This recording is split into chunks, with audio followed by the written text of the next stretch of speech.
Saudara-saudari yang terkasih, selamat pagi berkah dalam. Sudah kita memberi senyum hari ini, Senin 24 Januari 2022. Salam sukacita untuk kita semua. Hari ini gereja memperingati Santo Fransiskus dari Sales, Uskup dan Pujangga Gereja. Mari kita awali permenungan kita dengan tanda kemenangan Kristus. Dalam nama Bapa dan Putra dan Roh Kudus. Amin.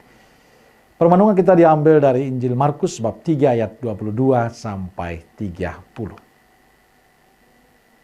Saudaraku terkasih, memfitnah zaman sekarang ini sudah menjadi hal yang biasa. Orang dengan mudah memfitnah sesamanya, orang dengan mudah menghina sesamanya, bahkan keluarga dan saudaranya sendiri demi sebuah kepentingan. Saudara yang terkasih, memfitnah sudah ada sejak zaman Yesus. Para ahli Taurat memfitnah Yesus. Bahkan dengan sangat keji mereka mengatakan ia kerasukan Beelzebul. Ada juga yang mengatakan dengan kuasa penghulu setan ia mengusir setan. Lalu mengapa Yesus difitnah?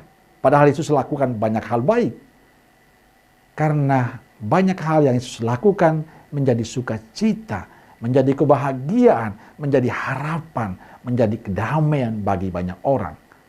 Banyak orang berbondong-bondong datang mendengarkan pengajaran Yesus dan juga meminta kesembuhan dari Yesus. Dan Yesus melayani semua mereka dengan baik, dengan penuh sukacita, dengan ketulusan. Dan memang Yesus menampilkan sesuatu yang beda dari banyak orang. Kehadirannya disukai oleh banyak orang. Ia melakukan dengan tulus. Ia punya kuasa untuk mengusir setan dan setan tunduk pada Yesus. Kehadiran Yesus memang beda. Rupanya membuat kaum Farisi dan para ahli Taurat tersinggung sehingga mereka mencari cara untuk menjatuhkan Yesus dengan memfitnah Yesus. Karena mereka tidak mampu melakukan seperti yang dilakukan Yesus, maka jalan yang dipilih mereka adalah memfitnah Yesus dengan keji bahwa Yesus melakukan itu semua karena kuasa Beelzebul, karena kuasa setan. Saudaraku yang terkasih, sifat mudah memfitnah kaum Farisi dan para ahli Taurat sekarang menjalar dalam diri kaum beriman, dalam diri kita. Banyak sekali dari kita suka menjelekan sesama kita, suka menggosipkan sesama kita. Dan hari ini kita diingatkan agar menjadi pribadi beriman yang selalu mensyukuri sukacita yang diterima dari Tuhan. Tentu sekaligus kita diingatkan untuk menjaga hati kita, menjaga mulut kita. Agar tidak mudah memfitnah, tidak mudah bergosip ria, tidak mudah menjelekan sesama kita. Karena kita bukanlah manusia yang sempurna. Kita bukanlah manusia yang selalu baik. Kita juga memiliki banyak kerapuhan, kelemahan, dan kekurangan. Maka saya ingin mengajak saudaraku terkasih untuk belajar dari Yesus hari ini. Melihat hal-hal positif dari sesama kita. Walaupun sekecil apapun. Ketimbang kita menghabiskan waktu kita, energi kita untuk sesuatu yang tidak baik. Ketimbang kita menghabiskan waktu dan energi kita hanya untuk memfitnah, menggosipkan, menjelekan sesama. Bagi saya ini menyedihkan.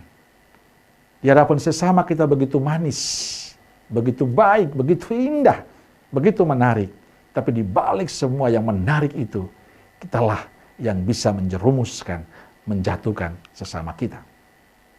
Saudaraku yang terkasih, ada pertanyaan penting untuk kita. Bahagiakah kita di atas penderitaan orang lain?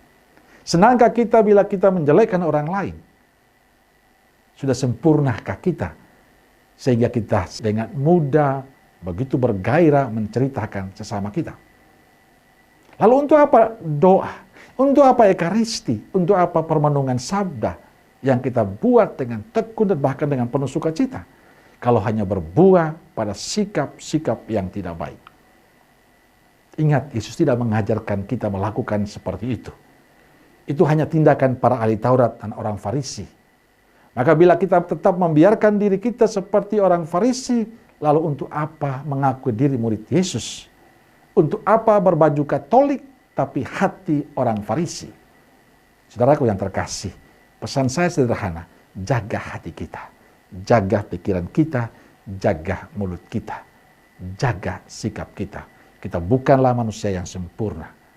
Karena itu kita punya tugas untuk melihat sesuatu yang positif dari diri sesama kita dan membagikan hal positif itu untuk sesuatu yang indah bagi sesama. Saya berharap semoga kita tidak menjadi orang-orang Farisi baru zaman ini yang suka memfitnah, suka menghina, suka menggosipkan kejelekan-kejelekan orang lain. Tapi jadilah berkat lewat sikap dan cara hidup kita yang baik. Hendaklah kekatolikan kita berbuah kebaikan untuk semua orang. Maukah kita? Pasti bisa kalau kita punya kemauan untuk menjadi berkat bagi sesama. Amin. Semoga Allah yang Maha Kasih memberkati saudaraku sekalian, Bapa, Putra, dan Roh Kudus. Amin. Keluarga Kudus Nazaret, doakanlah kami. Amin. Berkah dalam.